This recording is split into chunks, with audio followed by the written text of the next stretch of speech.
పౌలు సంఘానికి రాస్తూ, కొరింథీ సంఘానికి రాస్తూ ఒక మంచి మాట అన్నాడు. మా యుద్ధోపకరణములు శరీర సంబంధమైనవి కాదు. అంటే ఒక సైనికుడిని దృష్టిలో పెట్టుకొని ఒక యుద్ధరంగంలో ఉన్నామన్న ఒక ఆలోచన కలిగి పౌలు సంఘానికి రాస్తున్నాడు. మా యుద్ధోపకరణములు శరీర సంబంధమైనవి కాదు. లోక సంబంధంగా యుద్ధోపకరణములు మనకు తెలుసు. వారి దగ్గర వాడిగల బాణములు ఉంటాయి, తుపాకులు ఉంటాయి, రకరకాల AK-47s ఉంటాయి, ఎన్నో పరికరాలు వచ్చాయి ఈ రోజుల్లో. కానీ క్రైస్తవుల ఆధ్యాత్మిక స్థితిని నేను దేవుని సన్నిధిలో జ్ఞాపకం చేస్తూ, మన ఆత్మ సంబంధంగా కూడా మనకు ఒక యుద్ధోపకరణములు ఉన్నాయి. ఆ విధంగా చెప్పాలంటే చాలా ఉన్నాయి. కానీ ముఖ్యమైన ఒక యుద్ధోపకరణం ఏంటంటే ప్రార్థన. అది మన జ్ఞాపకం పెట్టుకోవాలి. అది ప్రార్థన.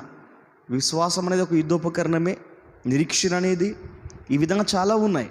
కానీ అన్నిటికంటే ప్రాముఖ్యమైనది ఏంటంటే ప్రార్థన. ప్రార్థన అనే యుద్ధ ఉపకరణం మనం ధరించుకున్నప్పుడు ప్రభువు మనకు సహాయం చేస్తానికి ముందుకు వస్తాడు.